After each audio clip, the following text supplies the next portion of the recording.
Alright, hello and welcome back to Ashgabat Cat, so let's play that. Today, we're taking a look at Space Harrier on the Astro City Mini.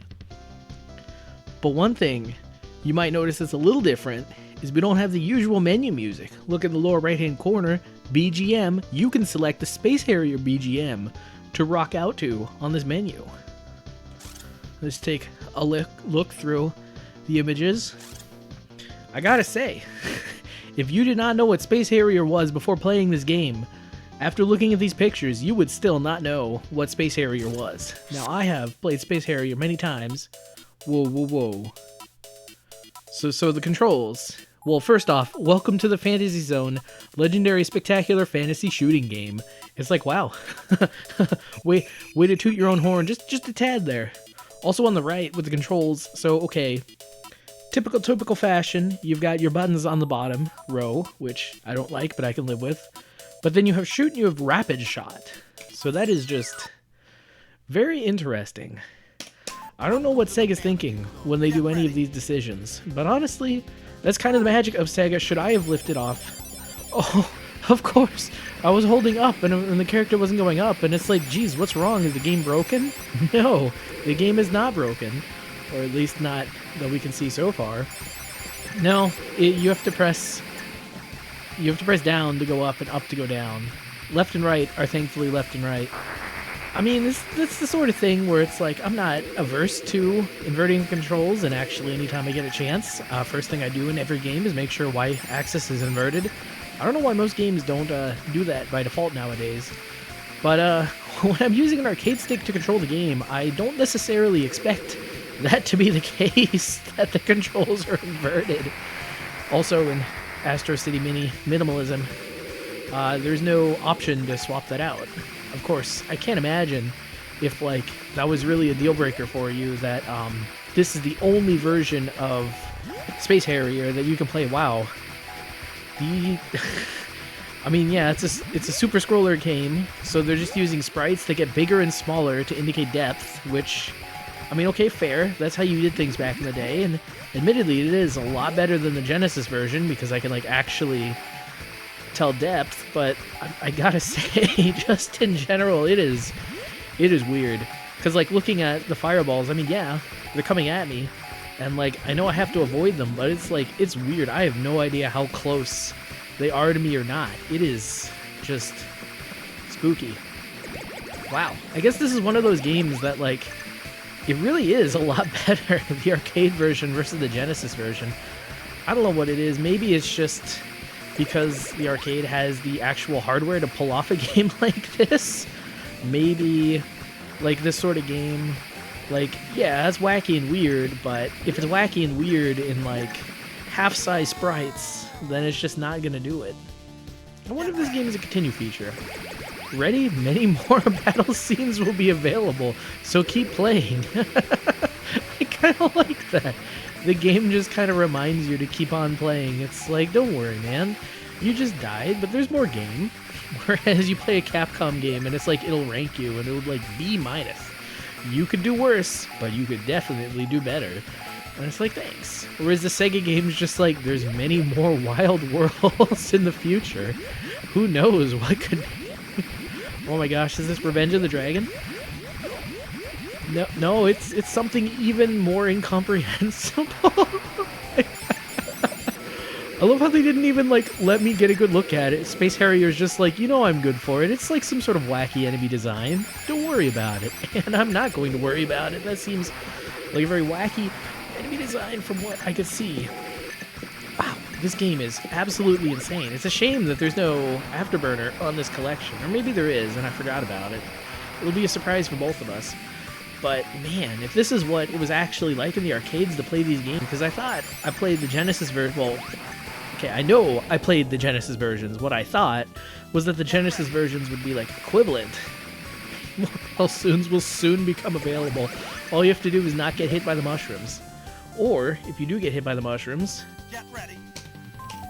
Hey, they figured it out that I don't want to do, like, crazy button combinations to continue playing the game. Okay, now that I know that I can continue, all of a sudden the tension is gone and I feel no real incentive to play well. I mean, yeah, in theory, that's what the camera does, but I don't know, man. I don't know. Oh, is this two dragons? Okay, it is back. I'm feeling all the incentive. Wait, is that a double-ended dragon? That is not how I would construct a dragon if I was the maker. Whoa. Kind of feels claustrophobic, even though you have, like, just as much space as you did before. You gotta really hand it to Sega, because, I mean, yeah, some of the enemies are, well, they're not even palette swaps, it's just the same thing, but you know what? Like, you put it together in these weird combinations, and, like, it absolutely does not feel the same at all. Because, like, those little robot enemies, they've been in previous stages, but it feels fresh and new. And then the thing with the background, I mean, it's the same checkered background they've been using the entire time. I don't know if you've noticed. Hey, it's the robot from the title screen. But I don't know if you've noticed, but there's a lot of checkered backgrounds. Bonus stage. Okay.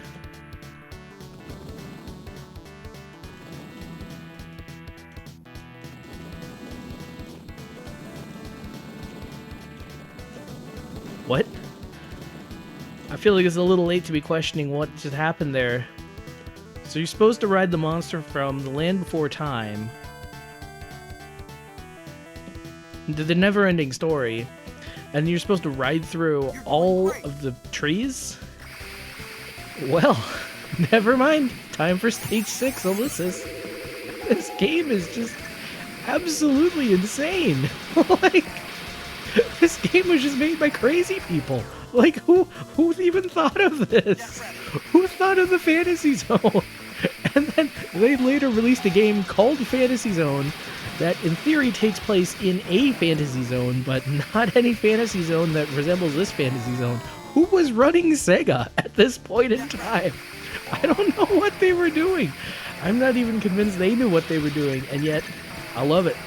I love it. Are those jets from Afterburner? Sure, why not? Sure, there could be jets in the Fantasy Zone. Anything goes. Random floating rocks in the Fantasy Zone? That's a given. You don't even have to specify that. Random futuristic robotic outcroppings? Yeah, sure. Just toss it into the Fantasy Zone. Why not? Random small enemies that when they die, they drop coins? Well, not in this Fantasy Zone, but that's in the other Fantasy Zone. I swear.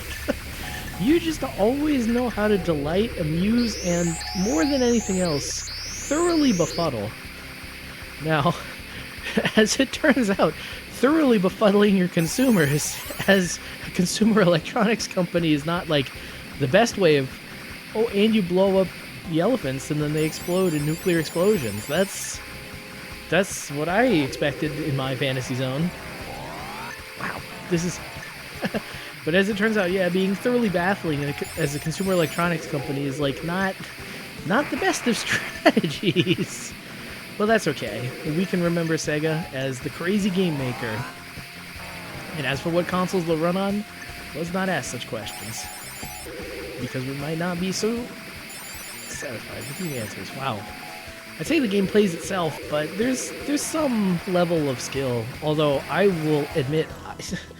like, that death right there, I mean, yeah, I could have just very easily dodged it by moving to the right, but I will be honest, at this point of, like, moving the arcade stick all around, I don't even know what direction is what. I just know that I move it in the way and the character goes. Like, I can't even tell you which way and what character and which direction. Like, all I know is I just do, and then the character does. Okay, that is a terribly incoherent way of explaining that. But basically, at this point, like, I can't even consciously keep track of, like, like, how my actions play into the real life. Okay, I can word too many, but not right now. So, basically what's happening is, like, I'm losing all sort of conscious control of my character. I'm basically giving into my subconscious. Now, what do I mean by that? So you know how you're playing, like, let's say Mario or something, and you see this obstacle coming up, and you're like, oh, okay, I've got to jump over it, or I've got to run faster, or I've got to do something. And so, okay, you got to run faster, you hold down B and you move the direction. You got to jump? Well, you just time your jump and press A at the right time, and you just know, okay, I'll press A at the right time. But this game, like, there's just so much coming at you that you don't have the time to consciously process what it is you need to do. Like, there's a shot up there, okay, I have to, oh, there's a pillar, oh, okay, oh, there's a new enemy, oh, okay, I want to shoot, okay, and then, oh, okay, oh, okay. And after a while, it's just like, I'm just doing it. I can't even think about it. I find myself in the zone. The fantasy zone. But, like, this game, it just destroys all conscious thought. It doesn't help that the game is just so thoroughly, like, surreal that I don't even have that basis of real life. Because, I don't know, if I was playing this game and it was Afterburner or something, I was playing as, like, jets everywhere, then it's like, okay, I could kind of tune out a little bit because it's, like, jets shooting missiles. It's like, okay, yeah, that's real life analog. I get it. I can understand. And the game got faster. Wow. They really might be overestimating the capabilities of the average Fantasy Zone player, but holy cow. I understand Fantasy Zone. I see why people like this game. It is too much for me at this current point in time, but that is the opposite of the opinion that I had coming into this game. It just knows. Like, forget that other game. This game, it's like, it's just so willing to let you continue. It's like, it didn't even bother showing me the screen. Like, I just anticipated what I should do. I feel danger. I am danger. Oh! On the lower right-hand corner, it says control equals reverse. What do you think? Oh, press and hold C to change the controls. Wait, let's... You're doing great.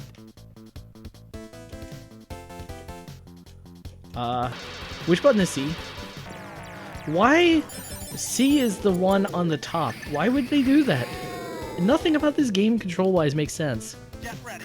However, this game with these controls, now I could almost kind of think about which direction it is I want to go. Because that's the other thing about helping you dissociate. When you're up and down or inverted like that, oh, I can't even... I'm still stuck in the old mode, where I'm thinking inverted controls. But yeah, when up and down are reversed like that, and it's not like on a Y stick, so I'm just used to it, like, I can't... Okay, I can almost conceive of my motions, but not quite. Get ready. But when even your controls are reversed, it's like, that's just the extra little coup de grace that just... It takes you out, like, you're gone. You can't even consciously control. Okay, I don't know if I like the inverted controls better, but it's the reality now. There's no going back. I'm just too used to it. 20 minutes in, and it's like, there's no going back.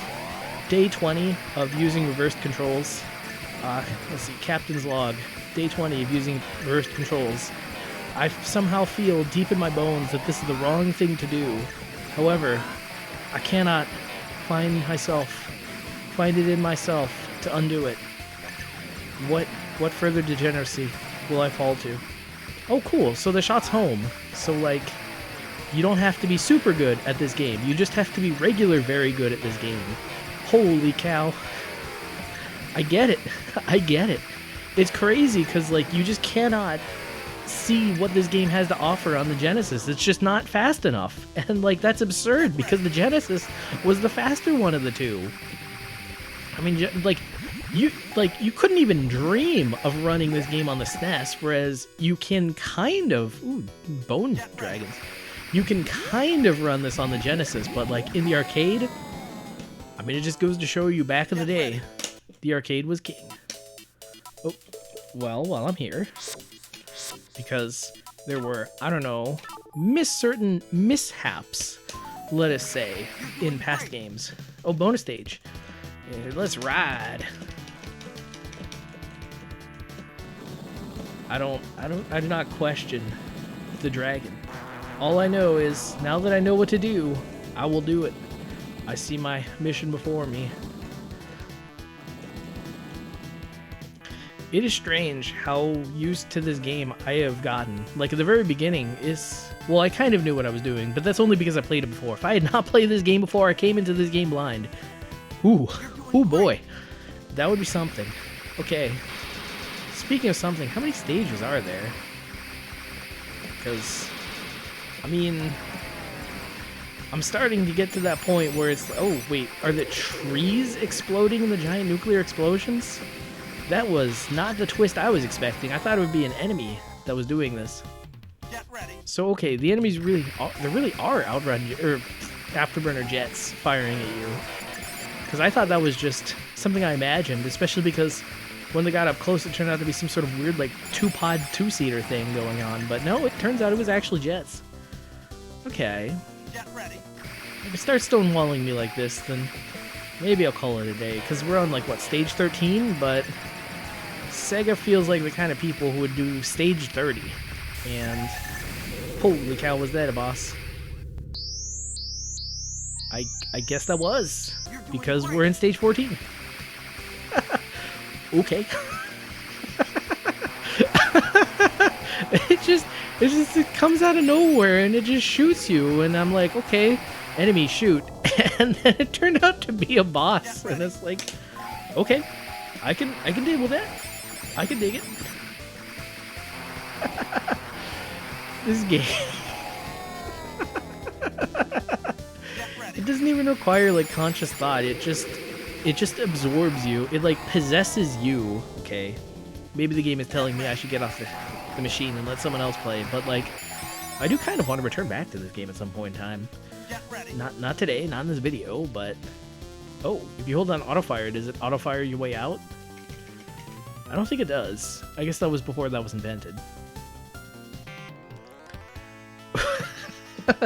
I love how it totally let you keep all of your scores as you went along. So I am just so far and away. Oh, it even shows what letter you're on in the bottom, which is nice because it's actually very slow in scrolling to the next letter. 3 letters and that's the limit. Space Harrier. It always bothered me because, like, in this intro screen, yeah, you got your main character. Well, also he's wearing a crop top, but that's neither here nor there. But he's sitting on the robot guy, and he's, like, opposite of the woolly mammoth. But it's like, aren't those guys enemies? Shouldn't they be trying to kill him? Are they only, like, are they friendly to him because he's not trying to kill them? Is that secretly some sort of, like, moral message that Sega is trying to impart? I don't know. I love how they start out with this, like, weak level 1, and you just pop in, you're like, oh man, Fantasy Zone. That's an easy game for noobs. And then you get to level 15, and it's just like, can a human being even perceive fast enough to be able to play through this game? And it is kind of, well, here I am saying, like, they repeated some things, but honestly, they've remixed everything so thoroughly, and they've included, like, so much new content, like, interspersed with the old content, that I can't even tell if they even actually were recycling content. That's kind of the best way of recycling content. And again, you can like kind of disguise it because you look at the checkerboard pattern on the floor, and it's like everything is a checkerboard pattern. Of course, I think they did it just for that extra sense of speed. But then you look at the background, it's like the backgrounds are always different. The enemies are usually looking different, or they kind of throw it in randomly. They like cycle through all their enemy designs. It's not like 5 stages of goblins. I wonder if they do it like Ninja Princess, where like if you just wait all day, then you can see everything in the game. But the best part is like you can see anything in this game, and like it will not hit the same as if you were playing it yourself. Also, too, I mean, just the sheer speed at which everything comes on. Now, I don't know what it looks like to you guys. Oh, okay, there we go. Stage 15. Now things have gotten serious. Well, I'm just kind of playing the game with my mind, because it's like, you know, a little bit of image training. Well, it's not so bad, I guess, but maybe it's just things are a little bit faster when you're in control. Yeah, that is one of the unfortunate things, that, like, you watch somebody play a game, and it's just, you can't experience the game as they're experiencing the game. Because I remember playing through, what was it? Tourney shooty game. Legendary Wings. No. Forgotten Worlds. And, well, that was just like a week or 2 ago. But, like, I remember just so thoroughly enjoying it and coming out of it just feeling so triumphant and just so jazzed and just so amazed. Incidentally, I played through Ghouls and Ghosts, and I'm just like, Capcom, you've let me down for the nth time. But then, like, watching the video again of Forgotten Worlds, and it just, I can't recapture the magic. It just doesn't do it for me. It's not the same experience. I can't I can't do that. Now, when I was younger and more naive, I thought film had this infinite power to sort of rekindle those feelings in you. I thought, okay, I'll record all these videos of me playing video games, and then I'll watch them back, and then I can keep those forever as like memories. Let me tell you, 10 years, 8 years, 9 years is a long amount of time. As it turns out, I played Flicky a few days ago. It turns out I played Flicky 8 years ago for this channel, and I had no idea. And the best part was, I'm watching the videos one after another, and I basically do the same things in the same video. I say the same things at the same time, same points, and it's just like, oh my gosh. So I guess if I was to summarize that long-winded, rambly sentence, then I would say that you can't ever really record these memories in these sort of recorded media. What you got to do is you got to get out there every day and you've got to re-experience it. Well, not re-experience it, but you got to experience this sort of thing. You got to play new games, and in playing the new games, then you can feel the glory and the splendor of the old games, and it brings it all back. But just watching videos on YouTube, I don't know, it just doesn't quite do that for me. And hopefully, you're not existentially put off. But I'll leave you to it, because this cat's got a scat.